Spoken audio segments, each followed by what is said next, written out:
Welcome to the Dynamics Hot Dish, the podcast where Ashley Steiner, Allie Nelson, and Liz McGlennon dish up the latest news and insights about Dynamics and the Power Platform. Join us to explore business applications and low-code development with tips, tricks, and real-world experiences.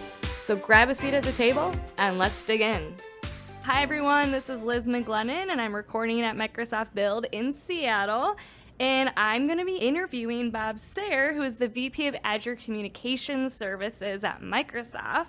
So welcome, Bob, to the Dynamics Hot Dish podcast. How are you doing today? Good, thank you, and thank you for having me. I'm excited to be here. Yeah, we're so excited to have you here. Thanks for taking the time to chat. Yeah, awesome. To get us started, my first question is, what inspired you to pursue a career in technology, and how did you get to where you are today? Good question. I kind of stumbled into it, I think. It was just having exposure to computers. I always loved math and science. I was good at it, at least. I don't know if I actually loved it, but when I found my first programming classes and just around computers, I really liked it. And so it just kept building from there. Ended up going into engineering, found a programming class, took it, and just kept going from there. So I think really at the end of the day, I love technology and I love building things. But most importantly, I love building things that get used. So it's really fun to see customers get delighted by, some solution that's delivered through software and technology. Yeah, I agree. It's really fun. I call it the light bulb moment when it finally clicks of the magic, the power behind whatever the technology is doing for them, for the business. And it's yes, I love that moment. Yeah, exactly. It's fun. Yeah, exactly. Well, thanks for sharing that. And tell me a little bit more about just your day-to-day role at Microsoft. What do you do? Sure. I run Azure Communication Services, which I think we're going to talk about a little bit. So I have a little bit of a unique role at Microsoft because I run both the product and the engineering functions of a product space, which is a reasonably new product. We've been in market for a couple of years now. And so there are a lot of challenges around thinking about the strategy of the product. Microsoft is in a really fast moving space right now with all the AI announcements and things like that. And so I spent a lot of my time talking to my team about how we want to prioritize what we do, but then also working across in other teams in Microsoft, like Dynamics or Microsoft Teams or the Azure OpenAI team, and just thinking about how can we take the communications elements that we're building in my team and integrate those with all those other Microsoft offerings. So it's super fun. That sounds exciting. Yeah. And I'm going to ask more questions about all of that too. Yeah. So I'm excited to get your expertise today. To start, can you just explain what ACS is for our listeners? Sure. So ACS is Azure Communication Services. And I think one of the things that we think about in Azure is we really want to enable developers to build, deploy, and operate applications in the way that they want to, using whatever layer of the stack they want to in Azure. And so that includes scaling the application, it includes applications, infrastructure, data. And so Azure Communication Services is the communication element of that. It's a fully managed communication platform that includes capabilities like voice, chat, SMS messaging, video. And so any business that wants to embed communications into their workflows can use Azure Communication Services to do so. This podcast focuses mostly on Dynamics 365, the Power Platform, and Modern Workplace. So I'm going to kind of talk about how it fits in with that part of the platform. Awesome. So my first question is, we all know that Teams has calling. Mm-hmm. So what's the difference between Teams, calling, and ACS? So the great thing is that the infrastructure is exactly the same. So one of the things that we can offer effectively the minute that we came to market with Azure Communication Services is the same global scale that Microsoft Teams has for calling. And that scale is massive. And so, but there is a difference in terms of how it's presented to customers. So Teams calling is an organization could go buy Teams, they could get a Teams calling plan, they could go acquire phone numbers for those calling plans, and their workforce can use their Teams client to place and receive calls. Azure Communication Services is acquired through Azure. And so it's meant for building in environments that may not include Teams. And those include like Dynamics, for example, where that is a customer service app, a sales app. And Dynamics includes Azure Communication Services under the hood to provide voice calling for those customers. And so in D365, I've seen some omni-channel deployments where they use ACS for the telephony and they're porting over, Teams numbers to ACS numbers. Do you have any best practices or guidance around that? I think it's actually kind of interesting. The porting experience is probably one of the simplest in Azure Communication Services, so we make it pretty straightforward. But I think the thing that is the most relevant and important to D365 customers who want to use voice is the fact that we can actually use your existing telephony infrastructure. So some customers are going to say, hey, I already have a calling plan and I want to just use that, and we can help make that happen. And we can go into the details if you want. Or somebody might want to port a number, which we can help. Or another customer might say, hey, I've got calling coverage through some enterprise calling plan in these 3 geos, but I need numbers in these other 5 geos. And then they can go and effectively just acquire those phone numbers directly from Azure Communication Services. Yeah, would you mind sharing more details? We sort of break it down into 3 offerings. One is number porting, like you talked about. You already own a phone number. You want to port it so that it's now managed by Azure Communication Services, and we just have a workflow that you go through to do that porting. There's another thing that we call direct offers. And so if you don't have a phone number and you want to acquire one, you can just acquire it through Azure Communication Services. And so it's just like any other Azure resource. You go create a subscription with ACS, you build a resource, and on that resource, you go and acquire a phone number. And then you can pick the geographies where you want to acquire that phone number. So it could be in Canada, it could be one of the countries in Europe.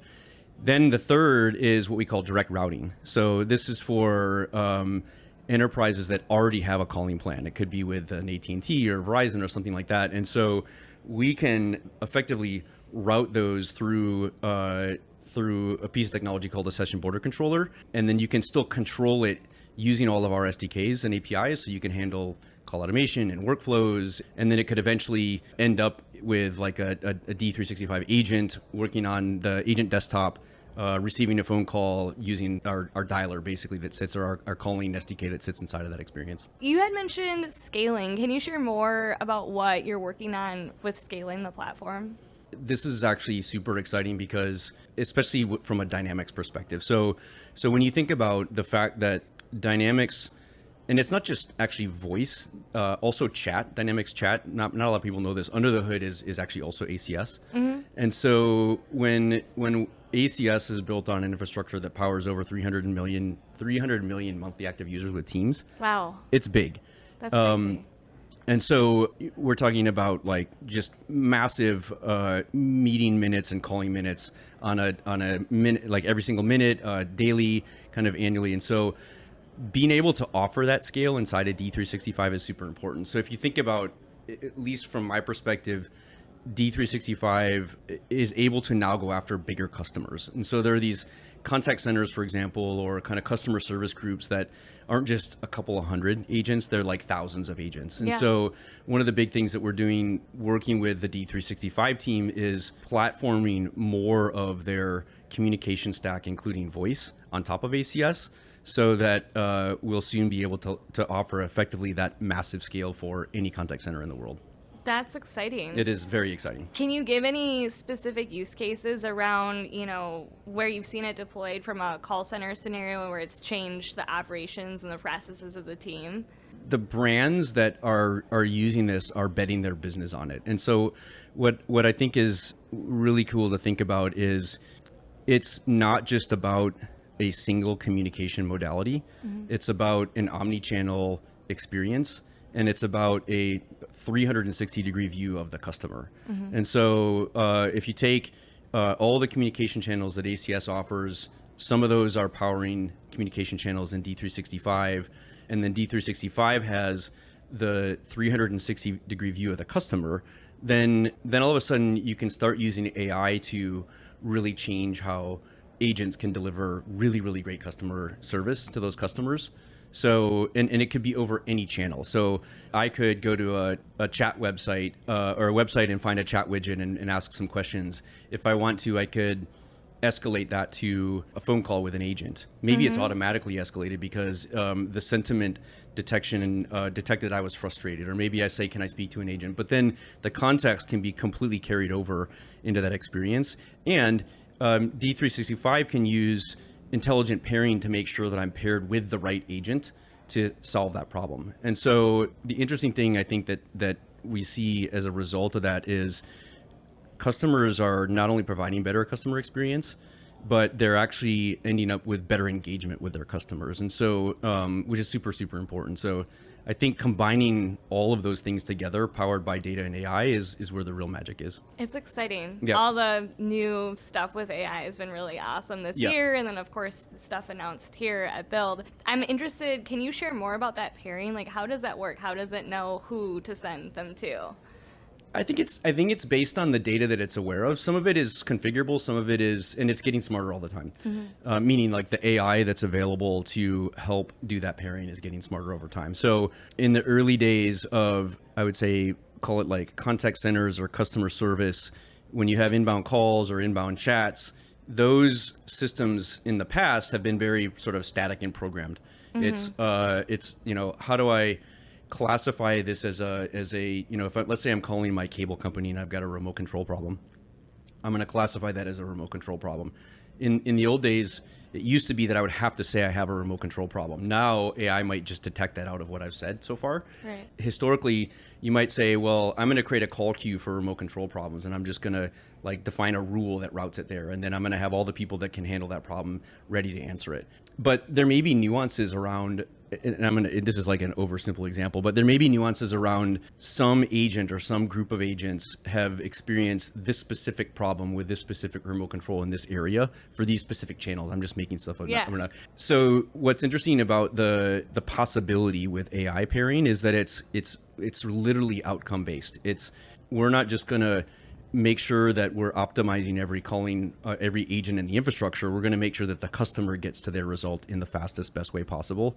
And that's sort of where I would say the AI pairing is headed in what we're offering. It's exciting. Yeah. It seems like a game changer to It me. is, absolutely. Yeah. Well, hopefully we'll all start to have better customer service experiences then, right? Exactly. Because I think we've all had the horror story of not being able to get to the right person, and you're waiting on hold for hours, Right. and that Exactly. the loop Yeah. around. Yeah. Yeah, exactly. That's awesome. I'd like to talk a little bit about integrations. Okay. So a common scenario where we're seeing it used is between like CE and ERP integrations. And so can you share like guidance and just where people can get more information about using ACS, because it still feels really new to some of us in the Dynamics industry? And then why would you consider using it over like the legacy tools like SSIS? To be honest, in ACS, we're somewhat agnostic to how the data is integrated, but it's super important that the data is integrated, right? So it's, and what I mean by that is we sort of look at it as when a brand communicates with their customers, there's probably, depending on the size or sophistication of the company or the brand, there's probably a wide surface area on which they communicate with their customers. Sometimes it could be a product discovery. Sometimes it could be, calling an agent, specifically calling an agent or setting up a meeting. Sometimes it could be, I have a problem and I need to talk to a customer service agent. So not all of that communications ends up in a customer service area. Not all of it ends up in sort of like a UCAS or like a Teams experience, and not all of it ends up in a custom app. So the biggest important thing is that the data is consistent, supporting that entire customer journey. I think the things that I find the most exciting are what was announced earlier today. And this is sort of a different aspect of how to answer your question, but it's sort of like the prompting infrastructure for Azure OpenAI. It's how do you influence the large language model to be very specific to what the customer is trying to solve with the right customer data at the right time. And then I think underneath all of that is going to be the legacy systems that you're talking about, because that infrastructure needs to be provided with the data that comes out of the enterprise. And so it could be, some of the SQL services, it could be some of the legacy ERP data. That's just, I think, depending on the use cases that the company is trying to solve. Anything else that you are super excited about that's been announced or is going to be announced at Build? One thing I'm super excited about is we are announcing the general availability of our call automation API. Okay. And so if you think about programmable communications, which is what we provide in ACS, everything I just talked about requires a company an app developer or even our partners in Dynamics to be able to build workflow and orchestration and integrate AI into the communications flow. And so a big missing component for ACS has been the ability to do this for calling in the cloud. And so we have a new SDK coming out that's called our Call Automation SDK. And so it enables you to have full control over your calling workflows. You can take an inbound call, you can route it, queue it, add participants. And then the other thing that's super exciting that we announced is the ability to integrate that with Teams. So if you think about a D365 customer service agent gets an inbound call and maybe they want to route it to a subject matter expert or bring a subject matter expert into that call, that person might be on Microsoft Teams. And so now through what we're announcing at Build, we have the ability to program through our call automation and bring in that Teams user, which is going to be super powerful. I feel like with where AI is going, it's hard to even predict what the future would look like. Is there anything kind of further out roadmap-wise that you can share, or is it all too early to speak to? I'm kind of thinking like, a couple of years ahead, like how is this going to evolve? I think it's too early to speak to it, and I also think it's moving extremely fast. Yeah. When I think about communications infrastructure, so in a lot of things, what I'm talking about is like business to consumer communications. How does a brand communicate with their customers across any customer journey? Customer service, customer discovery, product discovery. It could be getting a loan. It could be working with your financial advisor. And so all of that communication needs to be supported across all channels, and it needs to be heavily powered by AI. And I think that's where the excitement is right now. It's all the things that Azure OpenAI is doing. It's all the Copilot experiences. It's how can we use large language models to not only help a conversation, provide a self-service bot, maybe get smart about determining the intent of the conversation and routing it. So I think all those things are going to really sort of like rapidly come to fruition over the next couple of years. That's exciting. Yeah, it is. So my next question is kind of what keeps you up at night. So like I know you had mentioned challenges in the beginning, but what other challenges are you kind of facing from an ACS perspective right now? Yeah, that's an interesting question. I don't think that I would say that the challenges are keeping me up at night as much as the excitement.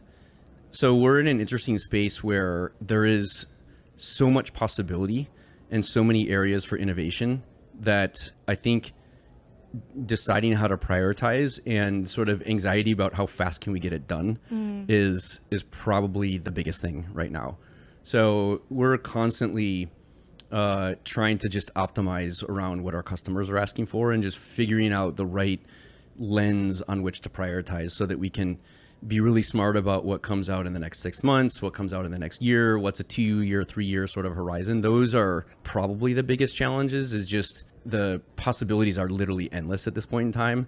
And it literally just accelerated with all the ChatGPT and LLM announcements over the last couple of months. And so I think everyone is, I used to work with someone who said you're like parachuting with your hair on fire, but I think that's kind of how it feels right now. I could see that. Yeah. I mean, it's been an overwhelming and an exciting year so far with all the announcements. Is there a particular industry or two that you think will adapt the new technology faster or first?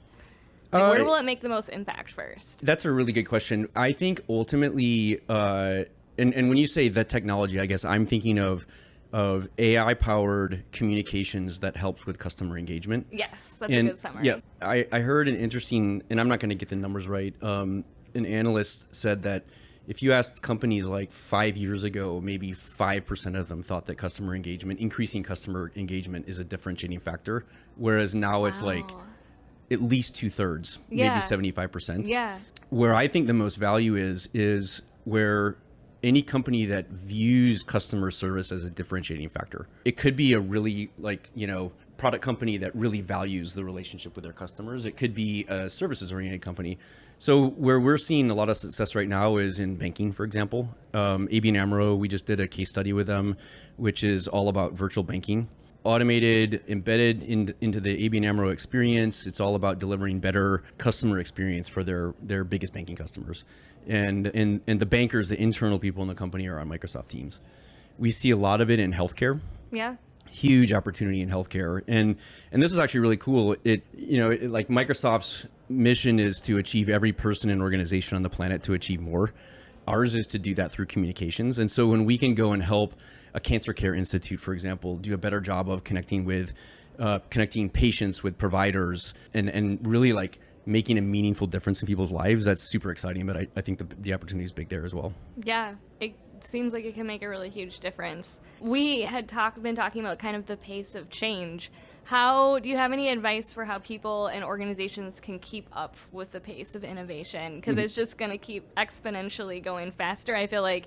And I was just talking to someone that's new to the industry. She's just wrapping up her undergrad, and she's going to school for data analytics. And she's like, after the keynote today, I don't know if I'm going to have, like, my skills will be useful, like if that job will even exist for that much longer in the future. So what advice do you have for people on how to stay relevant and keep up with it all? Yeah, I think it's a good question. I get asked this all the time from people who are outside of the tech industry. And my answer is probably overly simple, which is make sure that you learn how to use it as a tool.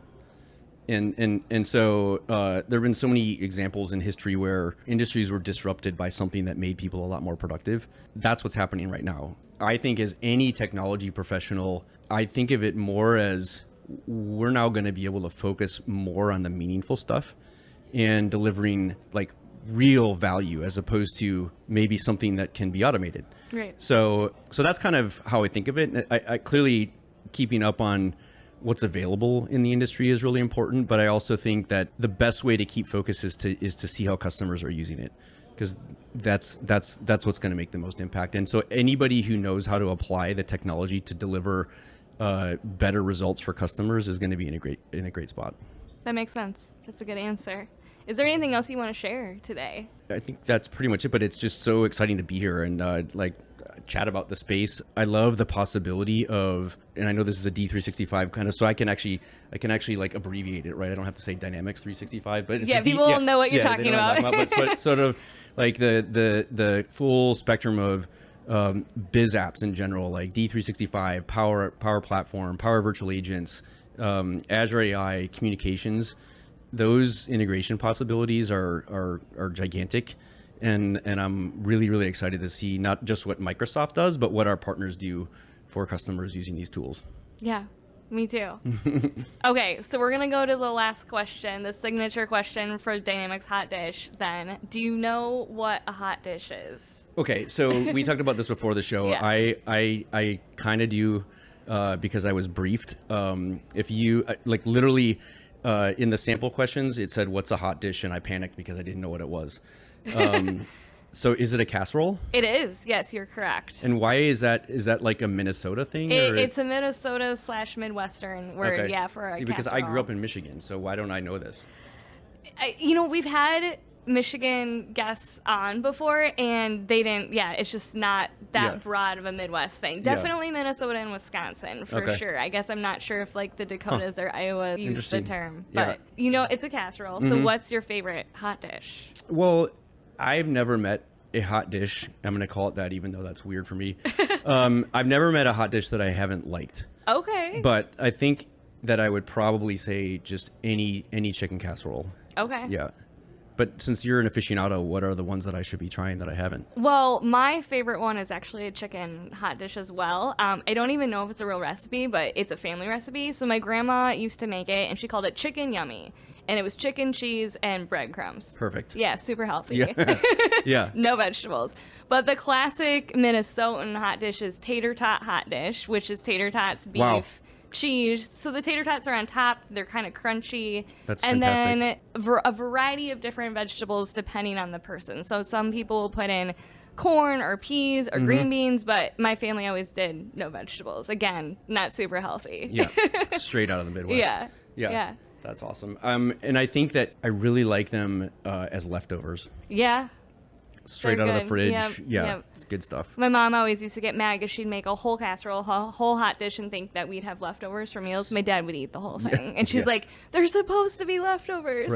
Right. That's awesome. Yeah, okay. I'm going to have to try some of these recipes. Yeah, look them up. On a cold day, they're better in the winter than the summer, for sure. Makes sense. Yeah. That's good. Well, thanks for your time today, Thank you. I Bob. appreciate it. Yeah, It's been it was great talking chatting with you. Yeah. Thank you. Thanks for tuning in to Dynamics Hot Dish, your go-to podcast for all things Dynamics 365 and the Power Platform.